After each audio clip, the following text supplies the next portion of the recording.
नमस्कार, स्वागत है आपका। आप देख रहे हैं कार्यक्रम सूबा बोलेगा। मैं हूं आपके साथ प्रियंका। सूबा में आज हम बात करेंगे लखनऊ में लगेगा लॉकडाउन।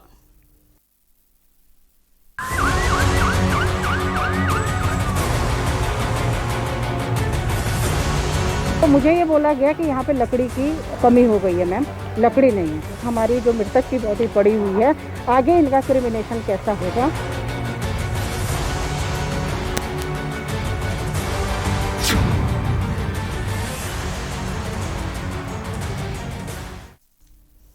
तो उत्तर प्रदेश में कोरोना वायरस के कारण हाहाकार मचा है। हर दिन कोरोना के नए मामलों का रिकॉर्ड टूट रहा है और सबसे बुरी हालत राजधानी लखनऊ की है। हालत यह है कि अब यहां लॉकडाउन का डर सताने लगा है।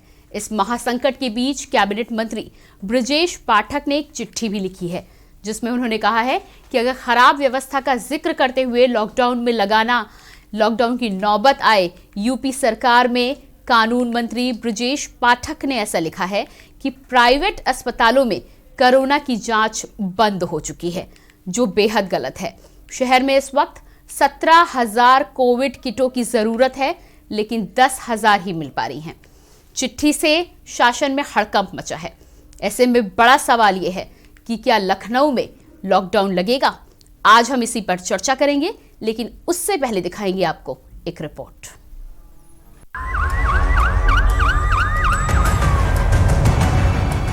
देश में कोरोना वायरस का कहर हर दिन के साथ बढ़ता ही जा रहा है।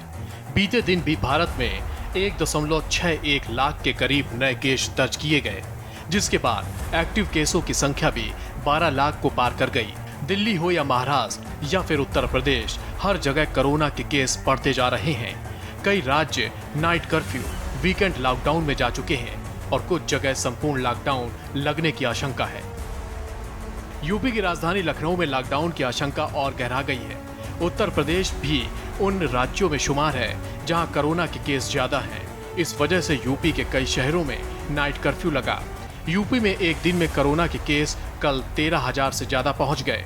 खुद यूपी के स्वास्थ्य मंत्री का कहना है कि कोरोना जिस तेजी से फैला, उसके लिए पर्याप्त तैयारी नहीं थी। उत्तर प्रदेश में कोरोना वायरस के कारण हाहाकार मचा है। हर दिन कोरोना के नए मामलों का रिकॉर्ड टूट रहा है और सबसे बुरी हालत राजधानी लखनऊ की है। हालात ये है कि अब यहाँ लॉकडाउन का डर सताने लगा है। अस्पतालों के बाहर मरीजों की लाइन लगी है, तो दूसरी ओर शमशान के बाहर भी अंतिम संस्कार के लिए लाइन लगी है। चिताओं को जलाने के लिए लकड़ियों की कालाबाजारी हो रही है। लगभग मुझे 6 घंटा हो गया है यहाँ पे आए। जब मैं उनकी नॉर्मल डेथ हुई है उनकी, जब मैं उसको लेकर के यहाँ पे आई क्रिमिनेशन के लिए, तो मुझे ये बोला गया कि यहाँ पे लकड़ी की कमी हो गई है। मैम, लकड़ी नहीं है। अगर आप बाहर से अरेंज कर सकती हैं तो आप बाहर से लकड़ी लाइए। अगर आप नहीं ला सकते, हम आपकी मदद कर देंगे। डालीगंज या ऐशबाग से हम लोग लकड़ी मंगवाएंगे। उसका 7,500 रुपये आपको देना पड़ेगा। अस्पतालों में मरीजों को ऑक्सीजन नहीं मिल पा रही है।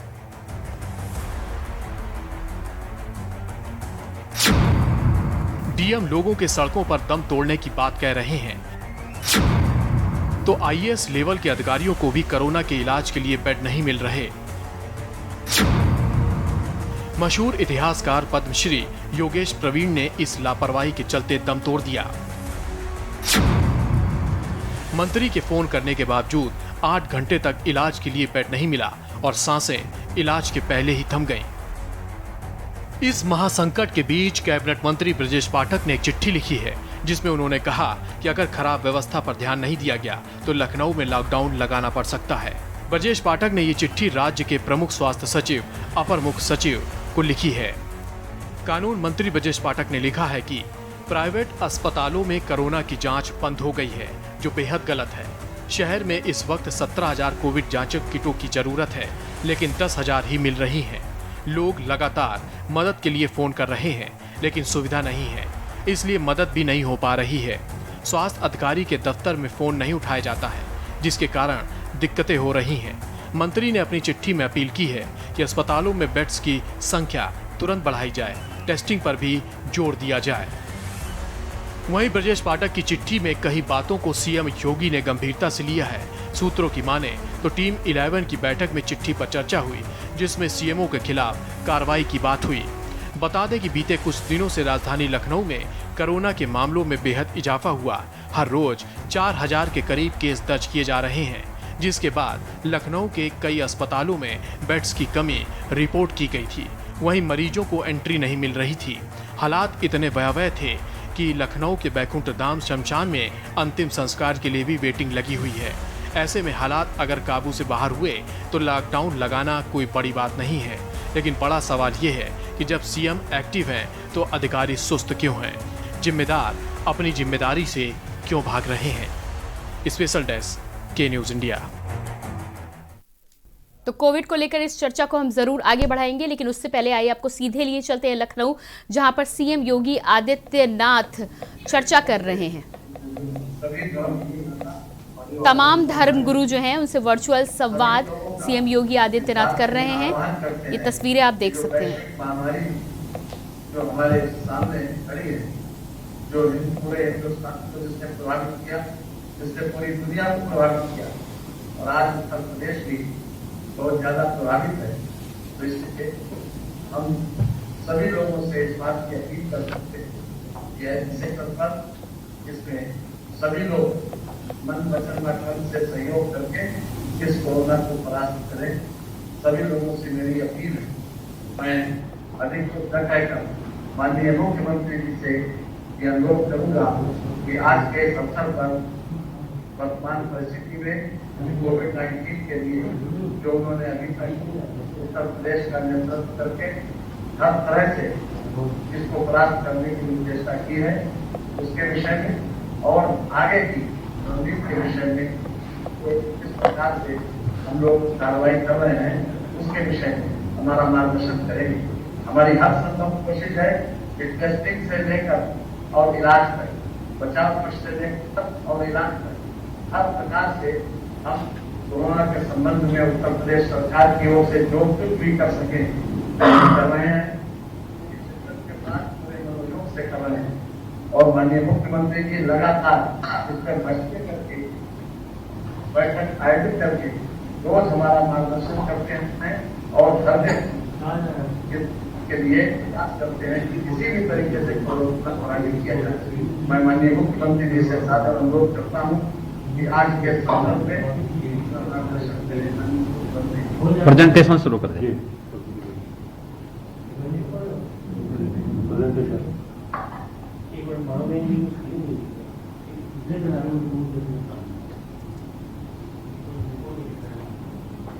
परम आदरणीय राज्यपाल महोदया, तो ये थी सीएम की वर्चुअल मीटिंग, और इससे पहले सीएम ने तमाम सर्वदलीय बैठक भी की है, तमाम लोगों से बातचीत भी की है। अपनी चर्चा पर वापस लौटते हैं और आज हम बात करने वाले हैं कि राजधानी में और साथ ही साथ उत्तर प्रदेश में जब कोरोना बढ़ रहा है, सीएम एक्टिव हैं, तो प्रशासन साथ ही साथ अस्पतालों का मैनेजमेंट, स्वास्थ्य विभाग आखिर कमी कहां पर रह जा रही है। जब पिछले साल लॉकडाउन लगाया गया था, तमाम तरीके के उपाय किए गए थे, प्रधानमंत्री नरेंद्र मोदी ने, केंद्र सरकार ने पल पल लोगों का साथ दिया था, राज्य सरकारों का साथ दिया था। कोविड एक बार फिर से काबू में आ गया था। एक जानकारी के अनुसार, सूत्रों की जानकारी के अनुसार ये बात एकदम पक्के तौर पर सरकार को मालूम थी कि कोरोना की सेकेंड वेव आएगी, दूसरी लहर आएगी, लेकिन उसके बावजूद भी लापरवाही बरती गई, गलती की गई, और आज उस गलती की सजा ना केवल जनता बल्कि प्रशासन, राज्य सरकारें, केंद्र सरकारें, पूरा भारतवर्ष एक साथ मिलकर झेल रहा है। यदि ये लापरवाही ना की गई होती, टेस्टिंग को कम ना किया गया होता, कोविड सेंटर ना बंद किए गए होते, तो आज ये जो स्थिति हमारे सामने मुंह बाए खड़ी है, ये स्थिति आज ना होती। आज हम इसी पर चर्चा करेंगे। मेरे साथ एक पैनल जुड़ेगा। पैनल में जगदेव सिंह यादव, पूर्व मंत्री सपा, मेरे साथ जुड़ेंगे। आपका बहुत बहुत स्वागत है। अनीता वर्मा, प्रवक्ता भाजपा, जुड़ेंगी। बहुत बहुत स्वागत है। डॉक्टर गौरव, कोविड एक्सपर्ट, भी हमारे साथ हैं। आपका भी बहुत बहुत स्वागत है। और सबसे पहले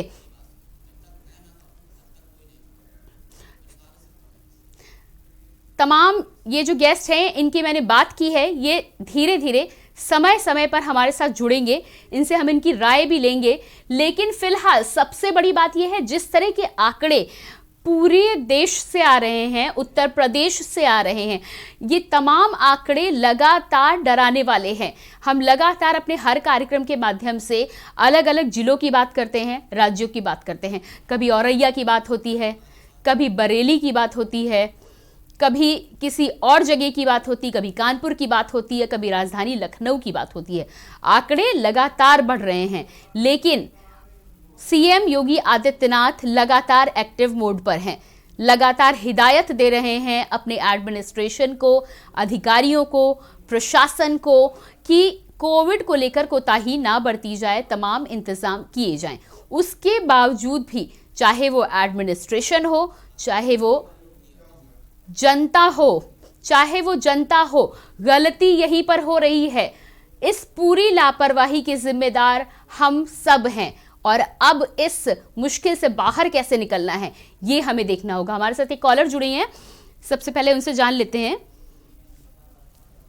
जी बहुत बहुत स्वागत है, अपना नाम बता दें आप। हेलो जी, अपना नाम बता दें आप।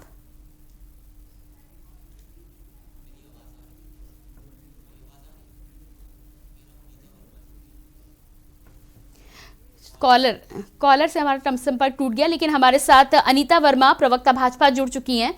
जी अनीता जी, सबसे पहले तो आपका बहुत बहुत स्वागत है और आपके पास ही आऊंगी, आपसे प्रोग्राम की शुरुआत करूंगी। कोरोना की ये जो सेकेंड लहर चल रही है, सेकेंड वेव चल रही है, इसके बारे में जानकारी सबको थी, पूरे देश के साथ ही साथ एक बड़ा बजट दिया है सरकार ने कोविड के रिसर्च को लेकर। ये जानकारी पहले से थी कि सेकेंड वेव आएगी, और अगर पहले से नहीं थी तो पूरी दुनिया में देखने के बाद तो इस बारे में 100% श्योरिटी हो जाती थी कि सेकेंड वेव आएगी। तो भी लापरवाही क्यों बरती गई, क्यों नहीं पहले से तैयारी की गई? देखिए, मैं इस पे यही कहूंगी कि सरकार पूरे टाइम से ये कह रही है कि अभी कोरोना गया नहीं है, आप सतर्क रहें, मास्क पहने और 2 गज की दूरी रखें, सोशल डिस्टेंसिंग जरूरी है। लेकिन हमारी भी कमियां हैं कि हमने उस चीज को सोच लिया, हम आम जनता ने सोच लिया कि बस अब कोरोना खत्म, और जब वो सेकेंड फेज में आता है तो बड़े विकराल रूप में आता है। शासन प्रशासन अपनी जिम्मेदारी निभा रहा है, लेकिन क्योंकि ये जो वक्त आया है ये एकदम से सही मानों में अगर मैं कहूँ तो बहुत पिछले बार से बहुत भयानक रूप से आया है। मेरा सवाल यही है अनीता जी, मेरा सवाल यही है, जब ये जानकारी थी तो कोविड सेंटर बंद क्यों किए गए, सेंटर्स को कम क्यों किया गया, चेकिंग क्यों बंद की गई, टेस्टिंग क्यों कम की गई? क्योंकि देखिए, जब पूरे ही विश्व में ये चीज हो गई थी कि चीजें मतलब अब सेकेंड फेज आएगा तो हम पहले वाले से हम सतर्क हो गए हैं, हमने जनता को इतना बता दिया है कि वो भी पालन करेगी, तो आम जो जिंदगी है उस पे लौटना था। जो कोविड सेंटर, जो हॉस्पिटल्स बना दिए गए थे, उन हॉस्पिटल्स को दोबारा फिर से चालू करना था, ओपीडीज चालू करनी थी, तो वो धीरे धीरे लाइन पे आ रहे थे, लेकिन पूरी तरह से सब कुछ बंद नहीं किया गया था। फिर एकदम से क्या होता है कि अब अनीता जी, आप मेरी बात का जवाब नहीं दे रही हैं, आप बता रही हैं कि क्या करना चाहिए था। आप ये बताइए, चाहे वो उत्तर प्रदेश सरकार हो या केंद्र सरकार हो, आपके पास रिसर्च की एक बहुत बड़ी टीम होती है। जब हम प्रेस कॉन्फ्रेंस की बात करते हैं तो ACS health Amit Mohan ji press conference हर दूसरे दिन करते हैं। इनके पास क्या डेटा नहीं होता है, क्या जानकारी नहीं होती है, क्या इसकी तैयारी पहले से नहीं होनी चाहिए? ये कोई पहली बार नहीं हो रहा है, पिछले साल हम झेल चुके हैं ये सब कुछ। जी, पिछले साल हम झेल चुके हैं, इसीलिए मैं कह रही हूँ कि हम अभी भी झेल रहे हैं, और कई जगहों पे ये लॉकडाउन वाली स्थितियां हो गई हैं, और स्थिति मैं भी कह रही हूँ कि बहुत ज्यादा बदतर हो चुकी है, और हमारे बहुत से विधायक, बहुत से सांसद इस चीज को मान भी रहे हैं और कह भी रहे हैं कि इस चीज से पूर्णतः लॉकडाउन हो, हम भी इस चीज पे आ रहे हैं। लेकिन बात यहाँ पर यह है कि पिछले लॉकडाउन से हमने जब किया था तो ये चीज भी आई थी कि जीवन के साथ जीविका भी देखनी है, तो जीवन तो बचा लिया तो जीविका भी तो बचानी है। आप मेरे सवाल का जवाब अभी भी नहीं दे रही हैं अनीता जी। गलती किसकी है मुझे ये बताइए, सरकार की या एडमिनिस्ट्रेशन की? देखिए, गलती यहाँ पर मैं किसी की नहीं दूंगी, क्योंकि ये कोई पास से आया हुआ कोई पड़ोसी देश का दुश्मन नहीं है कि जिसने जो है बमबारी कर दी है। ये एक आंकड़े थे, आंकड़ों के हिसाब से ही चीजें चल रही थी। लेकिन आप भी ये जान सकती हैं कि ये एक महामारी है, ये कब कितना विकराल रूप ले लेगी, वहां बैठा हुआ कोई मंत्री या कोई बैठा हुआ एडमिनिस्ट्रेटिव ये चीज नहीं बता सकता। हाँ, इस चीज में मैं ये चीज कहूंगी कि चूक हुई है, और चूक तो हुई है, तो चूक का सुधार किया जा रहा है। और उसमें जैसे आपने कहा जनता तो आज भी नहीं मान रही है ना। आप भी बाहर निकलती होंगी, मैं भी बाहर निकलती हूँ, कितने लोग हैं जो अभी भी पूर्णतः पालन कर रहे हैं। मेरी जानकारी में ऐसे लोग हैं जो कहते हैं अरे भाई कोरोना वरोना कुछ नहीं है। आप उनको बताइए क्या सरकार या प्रशासन उनको किस तरह से समझाए, किस तरह से बताए, किस तरह से कैंपेन हम चलाएं, किस तरह से चीजें हम बताएं। तो चूक हुई है, मैं ये मान रही हूँ कि चूक हुई है। हमको नहीं इतना पता था कि इतना विकराल रूप ले लेगा, और मुझे लगता है सिर्फ हमें ही नहीं, बहुत से ऐसे दोषों को नहीं पता था। लेकिन हम फिर भी उस पे जो है उसको कंट्रोल करने की पूरी तरह से कोशिश कर रहे हैं, और काफी हद तक हम कामयाब हो गए हैं। टीकाकरण में भी यही बात सामने आ रही है कि बहुत सी भ्रांतियां हैं जो फैली है, जिसकी वजह से लोग टीकाकरण नहीं करवा रहे हैं। अब क्या करेंगी अनीता जी, अब क्या करेंगी? फिर से लॉकडाउन करेंगी? फिर से एक बार देश की इकोनॉमी को गर्त में ले जाएंगे? कैसे इलाज होगा, बताइए। देखिए, इकोनॉमिकों को गर्द में नहीं ले जाएंगे, तभी तो एक बयान आया कि जीवन के साथ जीविका को भी बचाना है। जीवन के साथ जीविका के साथ बताना कठिन समय है, हर के लिए कठिन समय है, क्योंकि आज हमको जीवन भी बचाना है, जीविका भी बचानी है। पिछले लॉकडाउन में हम अनभिज्ञ थे, हम उस चीज के प्रयोग में नहीं थे, तो हमें उसकी बहुत सी खामियां भी दिखाई पड़ी। तो वो खामियां अब सरकार नहीं देखना चाहती, इसीलिए फूक के कदम रख रही है। जी बिल्कुल अनीता जी, आपके पास वापस आऊंगी मैं। एक कॉलर हमारे साथ जुड़े, उनसे जान लेते हैं क्या कहना चाहते हैं। भालचंद्र जी हमारे साथ जुड़े, उनसे जान लेते हैं। जी भालचंद्र जी, स्वागत है आपका। ऐसा है कि ये हालात खराब इसलिए है कि नेता नगरी बहुत हो रही, देश में काम कुछ नहीं हो रहा। सारे नेता उस देश के चुनाव में लगे रहते हैं, हवाई जहाज ले जाकर, जैसे उनके अपने पिताजी के हवाई जहाज लिए कलकत्ता में घूमा करते हैं, और इसका देखेगा कौन? डॉक्टर चोर, अस्पताल वाले अपना पैसा कमाने में लगे हैं। देश से किसी को मतलब नहीं है, अपनी सुविधाएं अपनी इकट्ठी कर रहे हैं सबके सब। जी बिल्कुल सही कह रहे हैं आप। बंगाल में नहीं है कोरोना, असम में नहीं है कोरोना, पुडुचेरी में नहीं है कोरोना, तमिलनाडु में नहीं है, उसके अलावा पूरे इंडिया में है। बहुत धन्यवाद हमें कॉल करने के लिए। उमेश अगले कॉलर हमारे साथ मेरठ से जुड़े हैं। जी उमेश जी, स्वागत है। नमस्ते मैडम। उमेश जी अपनी बात पूरी करें। हाँ, मैं ये कहना चाह रहा था, जो कोरोना का कहर है, जो कोरोना का कहर है,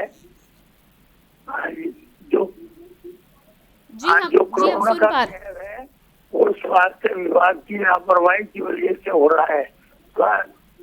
स्वास्थ्य विभाग बिल्कुल ध्यान नहीं दे रहा है, और स्वास्थ्य विभाग अपनी जिम्मेदारी से बच रहा है, जिसकी वजह से कोरोना की लहर बढ़ रही है। और प्रशासन और शासन कितना भी सतर्क है, पर जब तक स्वास्थ्य विभाग सतर्क नहीं रहेगा तो ऐसे होता रहेगा, और लोग वहाँ काला बाजारी के चक्कर में पड़ गए हैं, जो पड़ना नहीं चाहिए। इस समय महामारी में साथ देना चाहिए, और जनता को भी शासन का साथ देना चाहिए। जी बिल्कुल उमेश जी धन्यवाद हमें कॉल करने के लिए। ठीक कहना है आपका। अगली कॉलर नीतू हमारे साथ लाइन पे जुड़ी है। जी नीतू, स्वागत है आपका, अपनी बात रखिए। मैम नमस्कार। नमस्कार मैम, देखिए, एक समय था जब कोरोना के मामले एकदम कम पड़ गए थे। सरकार और प्रशासन और साथ में जनता ने भी ये सोच लिया था कि कोरोना चला गया, क्योंकि मैम प्रधानमंत्री जी ने खुद ही कहा था कि कोरोना के साथ जीना होगा। जी जनता ने तो प्रधानमंत्री जी का ही कहना माना, बेफिक्र हो गए एकदम। सरकार और प्रशासन ने मैम सैनिटाइजेशन, टेस्टिंग, ट्रेसिंग सब बंद कर दी। और मैम जैसा बता रही हैं कि सेकेंड वेव का कुछ नहीं पता था, तो मैम ऐसा नहीं है। डॉक्टर साहब लगातार आपके चैनल पे ही भी बताते रहे। डॉक्टर सूर्यकांत जी हैं, जैसे और इनकी टीम आती थी कि सेकेंड वेव बहुत खतरनाक होगी, लेकिन मैम इन लोगों ने उस समय ध्यान नहीं दिया। और मैम आप एक ये बात बताएं कि चुनाव जहाँ चल रहा है वहाँ कोरोना नहीं है। जी बिल्कुल, यही सवाल मैं भी उठा रही हूँ। जी बिल्कुल सही। महाकुंभ में आप देखिए कितनी भीड़ हो रही है, कोई पालन किया जा रहा सोशल डिस्टेंसिंग का? क्या वहाँ कोरोना नहीं फैलेगा? और सारे इवेंट मैम इनके जी बिल्कुल नीतू जी, वहां फैल रहा है, वहां सिर्फ टेस्टिंग नहीं आ रही है, आंकड़े बाहर लाए नहीं जा रहे हैं। बहुत धन्यवाद हमें कॉल करने के लिए। अमित अगले कॉलर हमारे साथ जुड़े हैं। जी अमित, क्या आप मुझे सुन पा रहे हैं? शायद हमारा संपर्क नहीं हो पा रहा है। और यहाँ पे सवाल वही उठता है एक बार फिर से कि तमाम लोगों के बारे में यही बोला जा रहा है कि तमाम जगहों की बात हम कर लें, चाहे हम एमपी की बात कर लें, उत्तर प्रदेश की बात कर लें, हरियाणा की बात कर लें, दिल्ली की बात कर लें, इन सब जगह तो कोरोना पूरी तरह से पैर पसार चुका है। बंगाल की बात करते हैं तो क्या है, कोई आंकड़ा आ रहा है सामने? नहीं आ रहा। ये आंकड़े तब आएंगे जब चुनाव पूरे हो जाएंगे। यही गलती हो गई सरकार से, और अब सरकार को इन हालात को काबू में पाने के लिए ना जाने और कितनी जानें गंवानी पड़ेंगी। साथ ही साथ कानपुर से हमारे साथ एक दर्शक जुड़ रहे हैं, चंद्रभान, जान लेते हैं क्या कहना चाहते हैं। चंद्रभान जी, हमारा ये कहना है कि सरकार की जो गाइडलाइन है उसका फॉलो करना चाहिए लोगों को। ये क्यों हुआ, क्या हुआ, सरकार के ऊपर ये जिम्मेदारी हमारी आवाज की बनती है सबकी, कि हम लोगों को सबको चीजों को ध्यान देना चाहिए। जी बिल्कुल, धन्यवाद हमें कॉल करने के लिए। आगे बढ़ेंगे और चर्चा पे वापस लौटते हैं। अनीता जी से बात मैंने की थी और सवाल मेरा यही है कि सरकार को तमाम जानकारी पहले से थी। रिसर्च की जब हम बात करते हैं तो हम एक मोटी रकम खर्च करते हैं रिसर्च को लेकर, और कोरोना तो ऐसी स्थिति है जिसको लेकर हम ये कोई नया मामला नहीं है, पिछले साल से झेलते आए हैं। और अब हर किसी की बात करें, हर दूसरा आदमी लगभग 50% इस बारे में जानकारी रखने लगा है कि किस तरह से कोरोना होता है, किस तरह से बढ़ता है, किस तरह से कम किया जाता है। ऐसे में सरकार से क्यों चूक हुई और सरकार ने क्यों हीला हवाली की? इसका एक बड़ा कारण ये भी हो सकता है कि तमाम राज्यों में चुनाव होने थे, इसलिए कहीं ना कहीं नज़रअंदाज कर दिया गया, और जब हालात बिगड़ गए तो एक बार फिर से अब संभालने की बारी आई है। आगे बढ़ेंगे और जगदेव सिंह यादव, पूर्व मंत्री सपा, भी हमारे साथ जुड़े हैं। जी जगदेव जी, आपसे सवाल है मेरा। हम लगातार बात कर रहे हैं, आज हालत ये हो गई है कि 2020 से भी बदतर हालत है। कौन जिम्मेदार है इसके लिए? इसके लिए जो व्यवस्था है, जिनके जिम्मे जन स्वास्थ्य की जिम्मेदारी है, जो सरकार में सत्ता संभाल रहे हैं वही जिम्मेदार है। अब विपक्ष तो सुझाव दे सकता है, आम आदमी सुझाव दे सकता है, या जो दिशा निर्देश होंगे सरकार के, वो गाइडलाइन होंगे, उनका पालन कर सकता है। आप देख रहे हैं ये जनवरी दिसंबर जनवरी लगता था ये खत्म हो गया और बिल्कुल आम आदमी इधर होने लगा, और चूंकि टीका भी आ गया था, लोग आश्वस्त हो गए थे। लेकिन अभी जो माहौल हो रहा है, 5 राज्यों में चुनाव हुए, चुनाव में आप देख रहे हैं बंगाल हो, जहाँ केरल हो, जहाँ जहाँ चुनाव हुए हैं वहाँ कितनी भीड़ आई है। और अमित शाह जो भारत सरकार गृह मंत्री हैं, चाहे प्रधानमंत्री हैं, ये सारे लोग जो है बिना मास्क लगाए बड़ी बड़ी रैलियां कर रहे हैं, रोड शो कर रहे हैं। तो ये राजनीतिक इस्तेमाल कर रहे हैं, कोरोना का भी राजनीतिकरण कर रहे हैं। जो जिम्मेदारी इनको निर्वाह करना चाहिए वो नहीं कर रहे हैं। आज कितनी हालत हो गई है, हर स्टेट में जो कोरोना की महामारी है। मैं कानपुर में बैठा हुआ हूँ, कानपुर में लगातार आसपास केसेस बढ़ रहे हैं, लखनऊ में बढ़ रहे हैं। मैं तो पूर्व मंत्री भी रहा हूँ और समाजवादी पार्टी का प्रवक्ता भी हूँ। लगातार इस पर बहस भी होती रहती है, कल भी लगातार 2-3 चैनलों में बहस हुई। देखिए एक गाइडलाइन आनी चाहिए वैज्ञानिकों को। जगदीप सिंह जी, आप खाली भाजपा पर ही निशाना क्यों साध रहे हैं? जहां कांग्रेस की सरकार है वहां कौन सी स्थिति अच्छी है? छत्तीसगढ़ की आप बात कर ले, महाराष्ट्र की बात कर ले, वहां तो स्थिति और भी बद से बदतर है। उनको आप क्यों नहीं बोलते हैं? वापस आऊंगी जगदेव सिंह जी के पास में। हमारे पास कॉलर बहुत सारे लाइन पर जुड़े हुए हैं, उनसे बात कर लेते हैं। रवि सबसे पहले बाराबंकी से हमारे साथ जुड़े हैं। जी रवि जी, क्या कहना चाहते हैं? मैम ये बताइए कि इस टाइम जो चुनाव चल रहा है, ग्राम पंचायत चुनाव जरूरी था? मेरे हिसाब से जरूरी नहीं था, क्योंकि इतना कोरोना आपका बढ़ा हुआ है। ये चुनाव बहुत जरूरी था सरकार के लिए क्या इस टाइम? जी बिल्कुल ठीक कहना है आपका। टाले जा सकते थे चुनाव, लेकिन राजनीति है, राजनीति तो चलती रहती है, चाहे किसी की जान जाए या ना जाए, इससे सरकार को ज्यादा फर्क पड़ता नहीं है। वोटर हैं, वोटर के बहाने जब तक सत्ता मिलती है तब तक खेल भी चलता रहता है। आगे बढ़ेंगे, बहुत सारे कॉलर हमारे साथ लाइन पर हैं, लेकिन उससे पहले मुझे एक छोटे से ब्रेक के लिए रुकना होगा। लेकिन ब्रेक से पहले एक कॉलर गिरीश हमारे साथ जुड़े हैं राजस्थान से। सबसे पहले जान लेते हैं क्या कहना चाहते हैं। जी गिरीश, क्या कहना चाहते हैं आप? नमस्कार। मैडम, प्रधानमंत्री जी इसके रोक क्यों नहीं लगाते? ये देरियां कर रहे हैं और कोरोना इतना बढ़ता जा रहा है चारों तरफ से। हमेशा तो आके राय देते रहते हैं, तो क्यों नहीं ये नेता सारे समझते इस चीज को?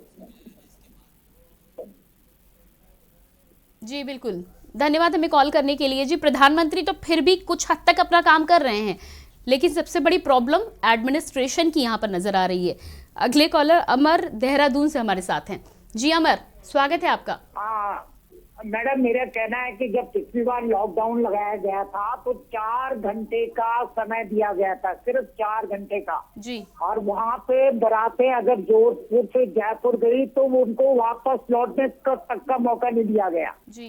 क्या इस टाइम इतनी पैंडेमिक चल रहा है, क्या 1 हफ्ते का लॉकडाउन नहीं लगाया जा सकता? जबकि ये पूरी तरह से सरकार की गलती है, प्रशासन की गलती है। अब जनता को आप दोषी ठहरा रहे हैं कि जनता अपने आप इस कानून को फॉलो नहीं कर रही। जनता नहीं करती, जनता के ऊपर प्रशासन का डंडा चलता है, तभी ये इस सोशल डिस्टेंस मेंटेन करती हैं।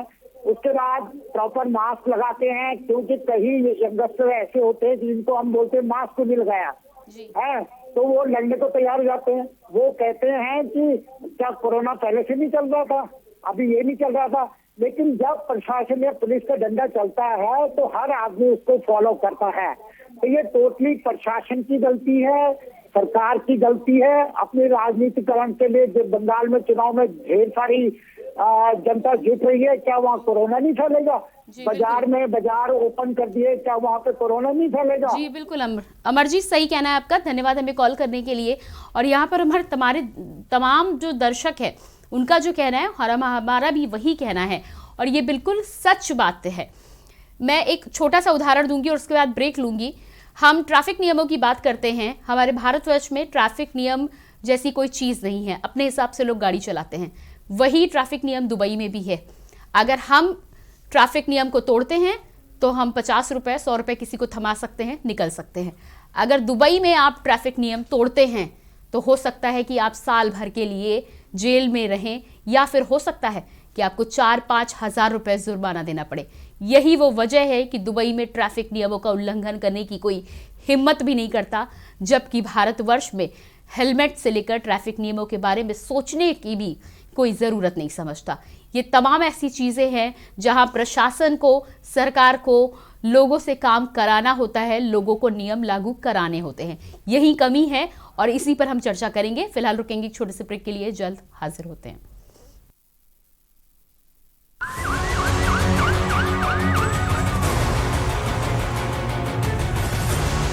तो मुझे ये बोला गया कि यहाँ पे लकड़ी की कमी हो गई है। मैम, लकड़ी नहीं है। हमारी जो मृतक की बॉडी पड़ी हुई है, आगे इनका क्रिमिनेशन कैसा होगा?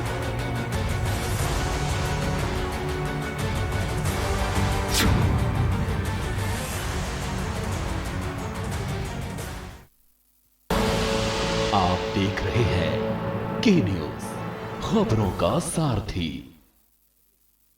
वैश्विक महामारी कोरोना के खिलाफ देश की लड़ाई को आगे बढ़ाने के लिए उत्तर प्रदेश सरकार प्रभावी कदम उठा रही है। इसके लिए कॉन्टैक्ट ट्रेसिंग, टेस्टिंग तथा सर्वेलेंस की कार्रवाई की जा रही है। साथ ही संक्रमित लोगों को उचित उपचार की व्यवस्था भी सुनिश्चित की जा रही है। कोरोना को नियंत्रित करने के लिए इसके संक्रमण की चेन को तोड़ना आवश्यक है। इसके लिए सभी सम्मिलित प्रयास, जागरूकता और सावधानी अत्यंत आवश्यक है। कोरोना महामारी को नियंत्रित करने में टीकाकरण की महत्वपूर्ण भूमिका है। आदरणीय प्रधानमंत्री श्री नरेंद्र मोदी जी ने आगामी 11 अप्रैल को महात्मा ज्योतिबा फुले जी की जयंती से लेकर 14 अप्रैल 2021 को बाबा साहब डॉक्टर भीमराव अंबेडकर जी की जयंती तक टीका उत्सव मनाए जाने का आह्वान किया है। इसके तहत पूरे उत्तर प्रदेश में भी टीका उत्सव का आयोजन किया जा रहा है। सभी प्रदेशवासियों से मेरी अपील है, टीका उत्सव के दौरान लक्षित आयु वर्ग के अधिक से अधिक लोग कोविड टीकाकरण कराएं। टीकाकरण के बाद भी सावधानी जरूरी है, इसलिए सभी से अपील है कि वे सोशल डिस्टेंसिंग का पालन करते हुए पूरी सावधानी के साथ 2 गज की दूरी, मास्क है जरूरी का अनुपालन सख्ती से करें।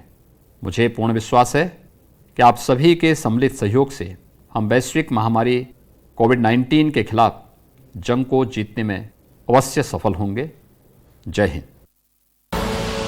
आप देख रहे हैं के न्यूज, खबरों का सारथी।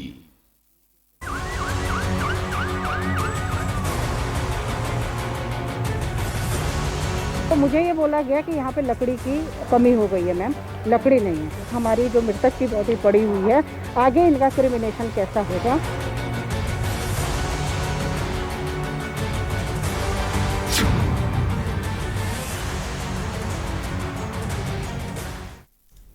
ब्रेक के बाद स्वागत है आपका कार्यक्रम सूबा बोलेगा में। और सबसे पहले आपको लिए चलते हैं लखनऊ, जहां पर सीएम योगी आदित्यनाथ तमाम धर्म गुरुओं के साथ चर्चा कर रहे हैं वर्चुअल संवाद के माध्यम से।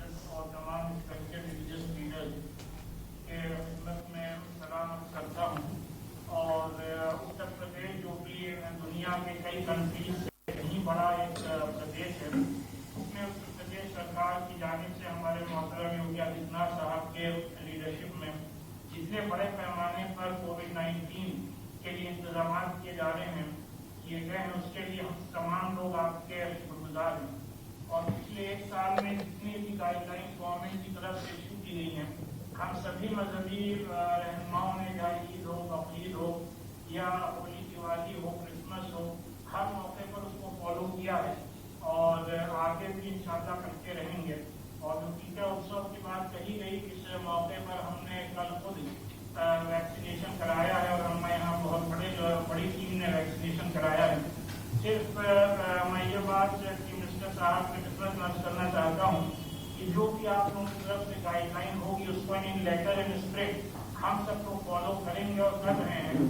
सिर्फ एक गुजारिश है कि हमारे मुख्य सचिव साहब की तरफ से जो ऑर्डर इशू हुआ है कि जो खुले मैदान है वहाँ पे उसके 50% कैपेसिटी के हिसाब से 100 लोग जमा हो सकते हैं और जो बंद स्थान है उसमें 50 लोग। तो क्या ये मुमकिन है कि यही ऑर्डर इबादतगाहों पर भी लागू हो जाए? और आप जानते हैं कि आज से रमजान का महीना शुरू हो रहा है, तो इससे पूरे उत्तर प्रदेश के लोगों ने हमसे सुनकर करके आपसे रिक्वेस्ट करने को पूछी है, तमाम उलमा ने, कि आपसे रिक्वेस्ट की जाए और जितने भी कोविड प्रोटोकॉल है वो सब मस्जिद में फॉलो किया जाएगा। और नाइट कर्फ्यू अगर 1 घंटे के लिए एक्सटेंड कर दिया जाए तो उससे। तो इस मीटिंग के बाद एक बार फिर से अपनी चर्चा पर वापस लौटते हैं। हम कोरोना को लेकर आज हम बातचीत कर रहे हैं, तमाम तरीकों की हम बातचीत कर रहे हैं। एक जानकारी, एक उदाहरण आपके सामने पेश करना चाहूँगी। बेड के बारे में जो हम बात कर रहे हैं, बेड की कमी को लेकर, लकड़ियों की कमी को लेकर हम बात कर रहे हैं। मुझे सूत्रों के हवाले से जानकारी मिली है कि एक जाने माने हॉस्पिटल में, कानपुर में, जब लोगों की लाशों की बात होती है तो जहां आंकड़ा 70 होता है वहां 3 बताया जाता है। ये खबर अंदर से मिल रही है, सूत्रों के हवाले से ही खबर मिल रही है। इस तरह की जानकारियां होती हैं, लोगों को अंदर की बातों की जानकारी होती है, लेकिन मीडिया में बाहर ये खबरें आने नहीं दी जाती हैं। इसी तरह का एक मामला लखनऊ में उर्मिला मल्टी स्पेशलिटी हॉस्पिटल में सामने आया है। एक परिवार है, एक परिवार में एक महिला को अस्पताल ले जाया जाता है। कोविड पॉजिटिव होती है वो महिला, अपने पैरों पर चल के अस्पताल पहुंचती है, अस्पताल में भर्ती होती है। अस्पताल में भर्ती होने के बाद में कोविड पॉजिटिव जानकर अस्पताल प्रशासन ना तो उस महिला को समय पर दवाई मुहैया कराता है। वो महिला डायबिटिक पेशेंट थी, 68 साल की उम्र की थी। उसके बावजूद ना उसके खाने का ध्यान रखा गया, ना दवाई का ध्यान रखा गया। हालत ये हुई कि 2 दिन में वो महिला कोविड के चलते चल बसी।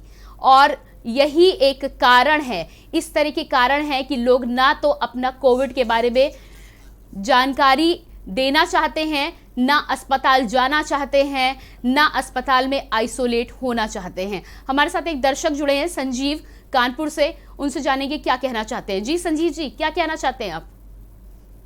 हेलो जी संजीव जी, आप क्या कहना चाहते हैं? अपनी पूरी बात बयां करें। हम ये कहना चाहते हैं कि हॉस्पिटल में यहाँ पे भर्ती हुई थी, उसके बाद में उनको क्या खाना दिया गया, क्या दवाई दी गई, इसकी कोई क्या जानकारी नहीं। कोविड के चलते अंदर हॉस्पिटल के अंदर वो क्या कर रहे हैं। और जहाँ तक हम समझते हैं कि हमारी सिस्टर जो पैरों से चल के गई थी, उनका प्रॉपर ट्रीटमेंट नहीं हुआ और उसके बाद में जो है 2 दिन बाद बॉडी लपेट करके दे दी और जो है उसका सेंडल करने के लिए। तो अगर वो घर पे रहती अगर उनको घर पे रखते हो, प्रॉपर केयर करते, तो शायद वो ठीक हो जाते। तो ये अस्पताल वाले जो है ये उस वहाँ पे ना उनको कायदे से खाना दिया, क्या दवाई दे रहे हैं क्या नहीं दे रहे हैं, और वेंटिलेटर अगर उनको उनके पास नहीं अवेलेबल था तो उनको कहीं और रिफर करना चाहिए। जी, क्या आपको दूर से उन्होंने दिखाने की कोशिश करी कि वो जो महिला भर्ती हैं उनकी क्या हालत है? क्या दूर से कोई भी जानकारी, कोई पल पल की कोई जानकारी नहीं दी, बोले कोविड का उसके अंदर नहीं जा सकते हैं, कहीं नहीं जा सकते हैं। जी, आपसे जानना चाहेंगे किस हॉस्पिटल की बात है, हॉस्पिटल का नाम बताएं। हाँ, हॉस्पिटल का नाम है निर्मला मल्टी स्पेशलिटी हॉस्पिटल। जी, और कहाँ पर पड़ता है ये हॉस्पिटल? ये लखनऊ में है। लखनऊ में है। इसके मालिक के नाम के बारे में क्या आपको कोई जानकारी है या नहीं है? नहीं, हमको नहीं है मालिक की जानकारी। नेट पे देख के गए थे, उस समय आदमी जो है परेशान रहता है तो नेट पे देख करके, क्योंकि सब ज्यादातर अच्छे अस्पतालों में जगह नहीं थी। तो जी, इसके अलावा संजीव जी, जब इन्होंने महिला की हालत इनसे सुधर नहीं रही थी तो क्या इन्होंने बोला कि हम रेफर करेंगे कहीं और, हमसे नई हालत सुधर रही है? नहीं, उन्होंने कुछ नहीं बताया। उन्होंने कहा हम केयर कर रहे हैं और अब इतने परसेंट चांस है। जी, जहाँ तक मुझे पता है संजीव जी, उर्मिला हॉस्पिटल से कुछ ही दूरी पर पीजीआई है जहाँ पर कोविड सेंटर है अच्छा खासा, और वहाँ पर लोगों की जान बचाई जाती है, तो रेफर क्यों नहीं किया गया? हाँ, नहीं किया रेफर का, बोले हम सब कर लेते हैं, यहाँ पे सब ठीक हो जाएगा, केयर चेक कर रहे हैं, ये कर रहे हैं, दवाई कर रहे हैं। लेकिन हम समझते हैं कि दवाई जो है ठीक से नहीं किया उन्होंने। जी, क्या आप लोगों ने, परिवार के लोगों ने अभी तक पुलिस से इस बारे में संपर्क करने की कोशिश की है? क्या आप रिपोर्ट लिखाना चाहते हैं? नहीं, अब क्या करना, जो हमारा मरीज तो चला ही गया है, अब क्या रिपोर्ट लिखाएंगे। जी बिल्कुल, हम सबकी संवेदनाएं, के न्यूज़ की संवेदनाएं आपके साथ हैं। उम्मीद करते हैं कि आपके परिवार की जो हानि हुई है उससे लड़ने की आपको ताकत मिले, पूरे परिवार को ताकत मिले। हमें कॉल करने के लिए बहुत बहुत धन्यवाद। तो इस तरह की ये जानकारियां सामने आ रही हैं अनीता जी, और इससे पहले हम चर्चा को आगे बढ़ाएं, एक बार फिर से लखनऊ लिए चलते हैं। सीएम योगी आदित्यनाथ कुछ कह रहे हैं।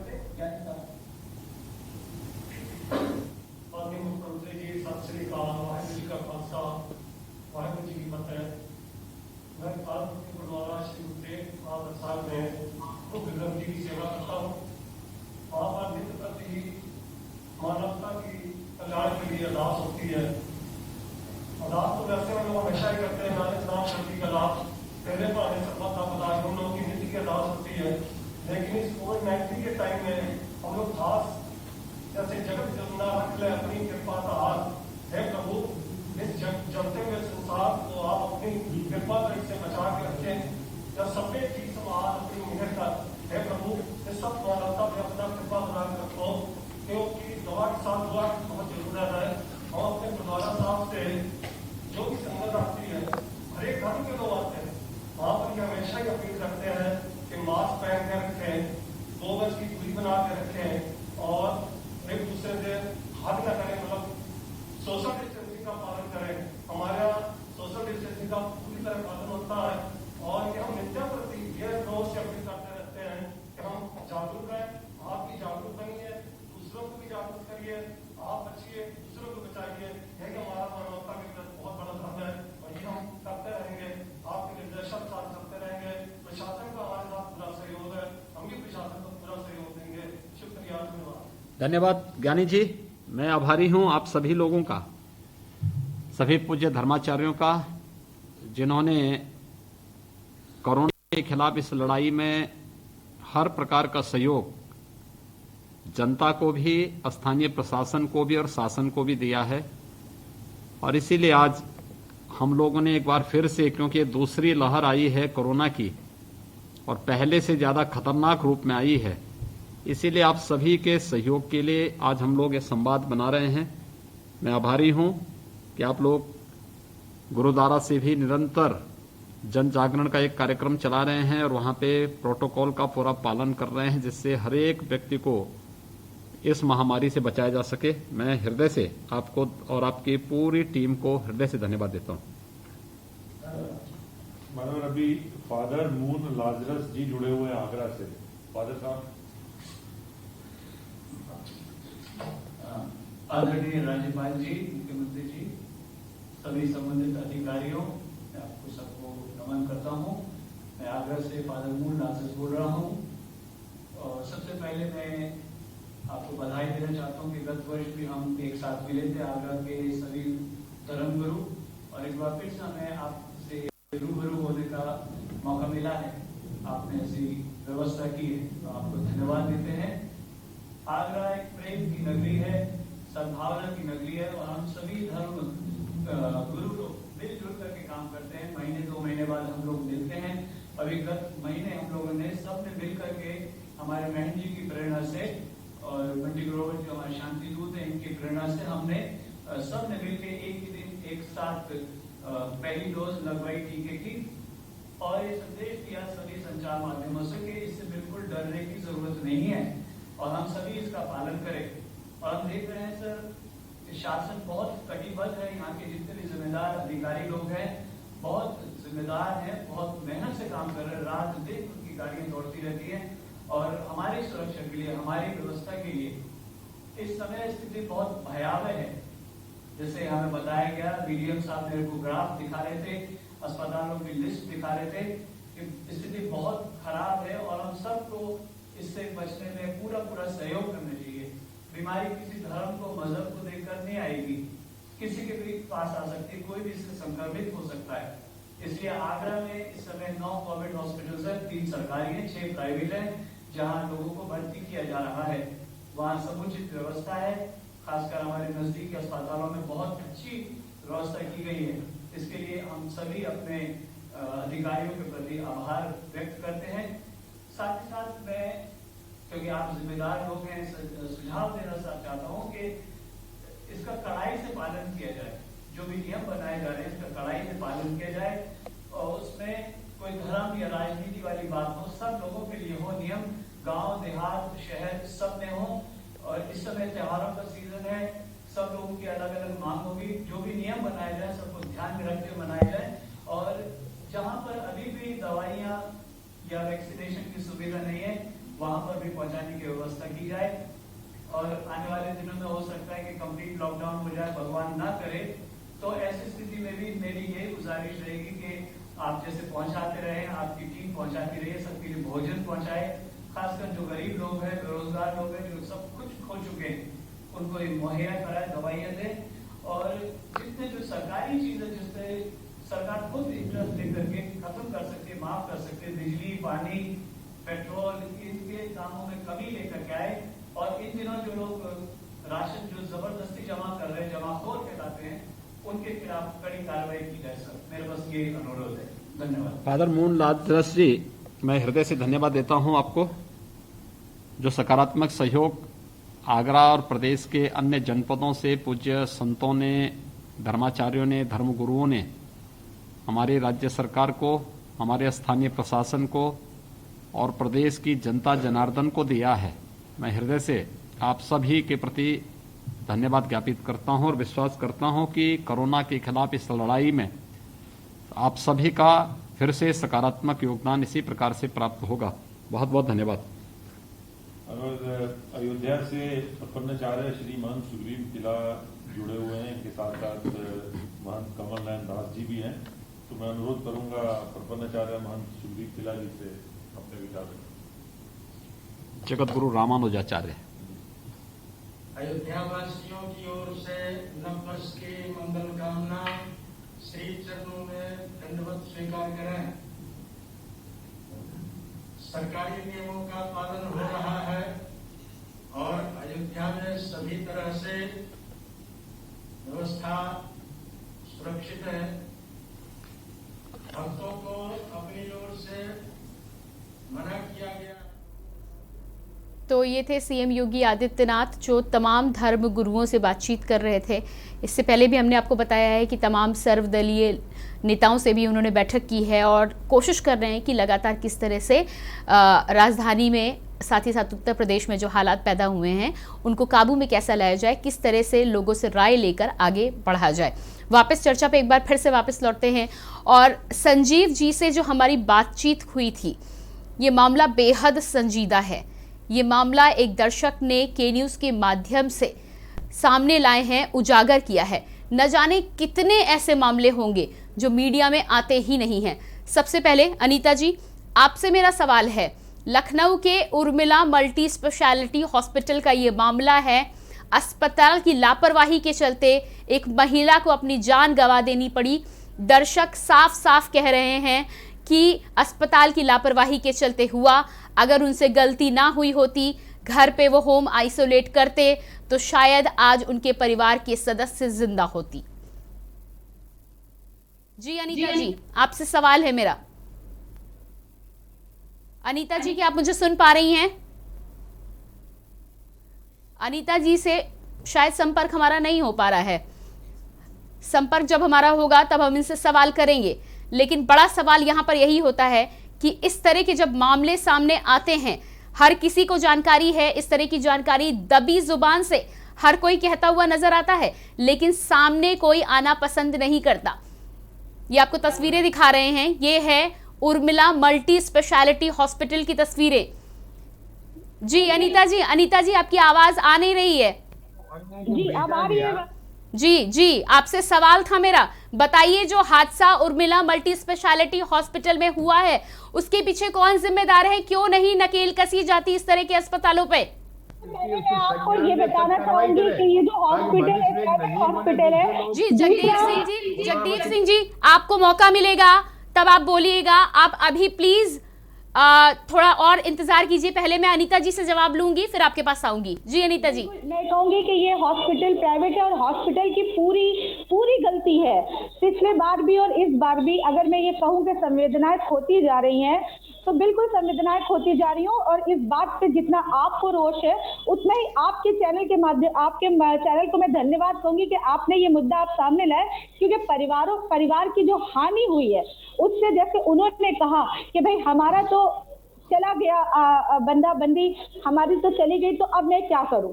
मैं उनके उस दुख को समझती हूँ, लेकिन फिर भी मैं उनसे ये गुजारिश करूंगी आपके चैनल के माध्यम से कि आप उस क्या नाम है हॉस्पिटल के खिलाफ जाके पुलिस थाने में रिपोर्ट लिखाइए, ताकि जो आपके साथ हुआ है वो दूसरे के साथ ना हो। आपने एक बात और कही कि लोग ये बताना नहीं चाह रहे हैं कि मुझे कोरोना हुआ है, तो ये व्यक्तिगत जिम्मेदारी हमें खुद उठानी पड़ेगी।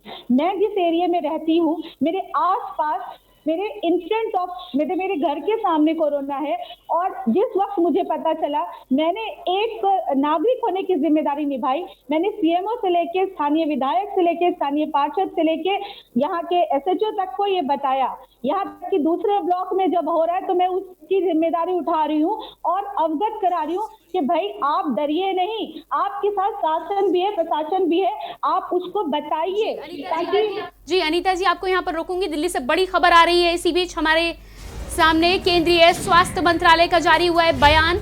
दिल्ली से बड़ी खबर आपको बता रहे हैं। कोविड मामलों में 89.51% मरीज ठीक हुए हैं, ये बयान आया है। कुल कोविड मरीजों में 1.25% की मौत हुई है। कई राज्यों में 8% तक बर्बाद हुई वैक्सीन। दिल्ली से ये बड़ी खबर आपको बता रहे हैं, जहां पर केंद्रीय स्वास्थ्य मंत्रालय ने बयान जारी कर इस बात की जानकारी दी है कि कोविड मामलों में लगभग 89% मरीज ठीक हुए हैं। केवल 1.25% लोगों की मौत हुई है। कई राज्यों में 8% तक बर्बाद हुई है वैक्सीन। लेकिन यहाँ पर बड़ा सवाल यही है, केवल नहीं कहा जा सकता 1.25% लोगों को। जिस देश की आबादी 1 अरब हो उसका 1.25% एक बड़ा संख्या होती है, एक बड़ी संख्या होती है। इसको हम मात्र 1%, 1.25% नहीं मान सकते। ये लापरवाही हुई है सरकार से, ये लापरवाही हुई है प्रशासन से।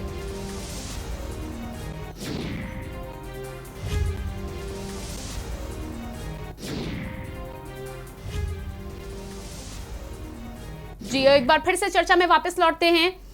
जगदेव जी, आपके पास आऊंगी। लगातार हम सवालों की बात कर रहे हैं। अनीता जी से हमने सवाल कहा है, अनीता जी की संवेदनाएं हैं, लेकिन जहां पर बात होती है कि इस तरह की जो धंधे चल रहे हैं, झोला छाप डॉक्टर जो अपनी दुकानें चला रहे हैं, जिन्हें स्वास्थ्य विभाग से कोई लेना देना नहीं है, व्यापार करना है, इस तरह के अस्पतालों पर, इस तरह के डॉक्टरों पर नकेल क्यों नहीं कसी जाती? जगदेव जी आपसे सवाल है मेरा। देखिए मैं ये बताना चाहता हूँ कि आज स्वास्थ्य के साथ पूरे देश में, प्रदेश में अलग अलग खिलवाड़ हो रहा है, लेकिन जो खिलवाड़ कर रहे हैं ऐसे लोगों को चिन्हित करके कार्रवाई क्यों नहीं होती? इससे पहले आज वहां बता रही थी उस महिला की डेथ हो गई कानपुर में, बता रहा हूँ कई ऐसे मामले आए हैं जो लपेट के दे दिया, उसके अंग बेच दीजिए, किडनी के कई के व्यापार शुरू कर दिया लोगों ने, कई मामले प्रकाश आए, मीडिया के माध्यम प्रकाश आए, उसके बाद भी कोई कार्रवाई नहीं हुई, दबा दिया गया। जो सत्ता में बैठे लोग हैं इनको चाहिए पक्ष विपक्ष और जो वैज्ञानिक है डॉक्टरों की एक संयुक्त बैठक करके एक निश्चित गाइडलाइन तो कह रहे हैं, चाहे वो प्राइवेट अस्पताल हो चाहे सरकारी अस्पताल, अगर कोई लापरवाही होती है उसमें कार्रवाई होनी चाहिए। जन जागरण अभियान भी होना चाहिए। जनता भी दिसंबर जनवरी के बाद लापरवाही तक कोरोना खत्म हो गया और इन्होंने ऐसा शो किया। 5 राज्यों में चुनाव थे, आप बंगाल देख रहे हैं, लगता वहां के आंकड़े नहीं आ रहे कोरोना है कहीं नहीं, क्योंकि वहां चुनाव हो रहा है, बिना मार लगाए हमारे गृह मंत्री प्रधानमंत्री लगातार रैलियां कर रहे हैं, रोड शो कर रहे हैं। ये नितांत है, कोरोना का बेजा इस्तेमाल नहीं होना चाहिए, राजनीतिकरण नहीं होना चाहिए। ये जीवन का सवाल है, जनता के जान का सवाल है, इसके साथ सख्ती बरतनी चाहिए। आप देख लीजिए ना दिल्ली में केजरीवाल लगातार जागरूक कर रहे हैं, कार्रवाई भी कर रहे हैं। एक मॉडल बनाना चाहिए, वहां के अनुकरण करना चाहिए। बैठे सत्ता में लोग, इनकी विशेष जिम्मेदारी है। और भारतीय जनता पार्टी की क्या बात करें, तो आप देखते हैं इस कोरोना में मध्य प्रदेश सरकार गिरा दी, कर्नाटक गिरा दी, तमाम से गिराने काम करें, सरकार बनाने काम करें। लेकिन जगदेव जी आप केवल भाजपा की बात क्यों करते हैं? छत्तीसगढ़ में तो कांग्रेस की सरकार है, महाराष्ट्र में कांग्रेस की सरकार है, आप उन पर तो सवाल नहीं उठाते? सरकार है, आपकी सरकार क्या कर रही है? अनीता जी आपके पास आऊंगी मैं। जगदेव जी बताइए, महाराष्ट्र और छत्तीसगढ़ पर सवाल क्यों नहीं उठाते आप? महाराष्ट्र में सबसे ज्यादा कोरोना है, वहां तो लॉकडाउन सारी हो रही है, वहां कार्रवाई क्यों नहीं होनी चाहिए? होनी चाहिए। मैं कह रहा हूँ महाराष्ट्र को, चाहे सरकार की विपक्ष हो पक्ष हो, हर जगह जनता के स्वास्थ्य के साथ खिलवाड़ नहीं होना चाहिए, सख्त कार्रवाई होनी चाहिए। लेकिन आपकी आवाज तो वहां सुनाई नहीं देती। सिलेक्टिव जगह को लेकर आप सपा या आप बात करते नजर आते हैं। अखिलेश यादव के मुंह से जब भी हम बात करते हैं तो वो भाजपा का नाम लेकर आगे बढ़ते हैं। ममता दीदी के बारे में कुछ नहीं कहते, महाराष्ट्र की सरकार के बारे में कुछ नहीं कहते, छत्तीसगढ़ के मुख्यमंत्री भूपेश बघेल के बारे में कुछ नहीं कहते। क्यों नहीं कहते? वहां भी है, वहां भी। मैं तो कह रहा हूँ सरकार की केंद्र में बैठी जिम्मेदारी है, सत्ता में केंद्र में किसकी सरकार है, वो गाइडलाइन तय करे, उस गाइडलाइन को सारे प्रदेश के जहां जहां पक्ष विपक्ष सरकार है उसको पालन करना चाहिए। नहीं पालन करे तो कार्रवाई होनी चाहिए। जिम्मेदारी केंद्र सरकार की है, फिर उसके बाद प्रदेश सरकार की आती है।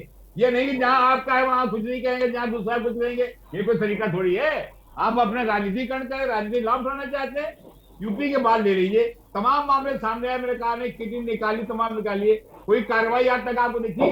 अभी आप जगदीश जी मेरे पास समय कम है, अनीता जी जल्दी से अपना फाइनल कमेंट दीजिए, जल्दी से। जगदेव जी मेरे पास समय बहुत कम है, अनीता जी जल्दी से अपना फाइनल कमेंट दीजिए। जी मैं ये कहना चाहूंगी कि जैसे अभी आज आपका जो मामला आया है इसके ऊपर पूरी कार्रवाई होनी चाहिए। पिछले बार भी इस तरह के मामले आए थे, जैसा ये कह रहे कि कार्रवाई नहीं हुई, कार्रवाई हुई है, उन अस्पतालों को बंद किया गया। मैं इनकी बात से ये सहमत जरूर हूँ कि एक कमेटी बना के ऐसे हमारा खुद का अस्पताल है, खुद का कानपुर में, बिल्कुल जो है चिन्हित करके बंद कर देना चाहिए, कार्रवाई होनी चाहिए। साथ में मैं मानती हूँ कि एडमिनिस्ट्रेटिव डिपार्टमेंट से बिल्कुल चूक हुई है। अनीता जी बहुत बहुत धन्यवाद अपना समय देने के लिए। जगदीप जी आपका भी बहुत बहुत धन्यवाद हमें समय देने के लिए। और यहाँ पर सवाल एक बार फिर से वही होता है, सरकार के पास आंकड़े थे, सरकार के पास अनुभव भी था। 2020 की यदि हम बात करते हैं तो हम ये सब कुछ पहले कर चुके थे। ऐसे में गलती सरकार से हुई है, प्रशासन से हुई है, लेकिन गलती हम जनता से भी हुई है। इस सब का खामियाजा अब हम मिलकर भुगत रहे हैं। एक बार फिर से समय ऐसा आ चुका है कि हम राजनीति को पीछे छोड़ें, दलों को पीछे छोड़ें, अपने स्वार्थ को पीछे छोड़ें और एक साथ मिलके एक बार फिर से 2020 की तरह कोरोना से लड़ने को तैयार हो जाएं। यदि हम एक बार फिर से साथ मिलकर तैयार होते हैं तो मुझे पूरी उम्मीद है कि 2020 की तरह ही 2021 में भी हम कोरोना को हरा सकते हैं। इसी उम्मीद के साथ फिलहाल हमारे आज के कार्यक्रम में इतना ही। आगे के कार्यक्रम में किसी नए विषय के साथ आपसे फिर मुलाकात करूंगी। मुझे फिलहाल दीजिए इजाजत और ताज़ा जानकारियों के लिए बने रहिए के न्यूज़ इंडिया के साथ। नमस्कार।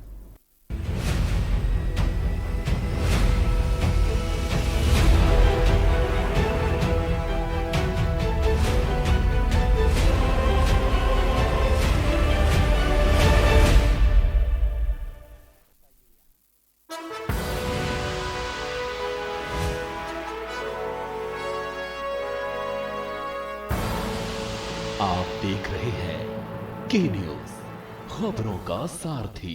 प्यारे प्रदेशवासियों, सादर नमस्ते।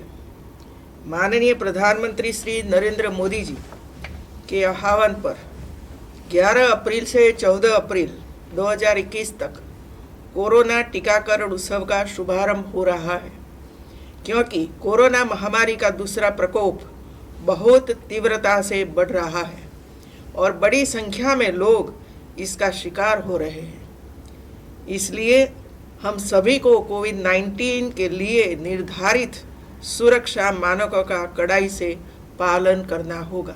इसलिए हम शपथ लें कि आज के बाद बिना मास्क के कोई भी अपने परिवार के सदस्यों को घर के बाहर नहीं निकलने देंगे। इस वैक्सीन उत्सव के मध्य जिसका उम्र के हिसाब से नंबर आ गया है, वे जल्द से जल्द वैक्सीन लगवाएं और दूसरों को भी इसे लगवाने के लिए प्रेरित करें।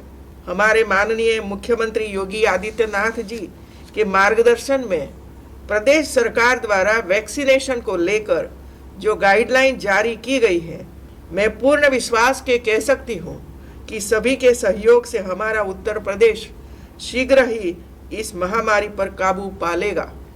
आप सभी स्वस्थ रहे, खुशहाल रहे और नियमों का पालन करते रहे। जय। खुदी को आजमाया है तो ये अंदाज आया है, खुदी को आजमाया है तो ये अंदाज आया है। तुम में भी मैं हूं, शुद्ध प्लस पान मसाला।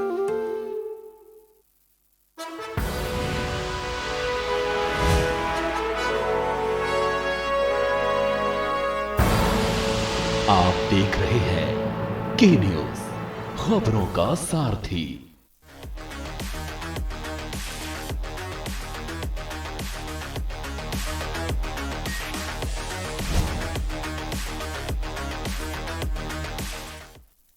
नमस्कार, स्वागत है आपका के न्यूज में। मैं हूं आपके साथ विशाल। आप सब देख रहे हैं हमारा खास प्रोग्राम।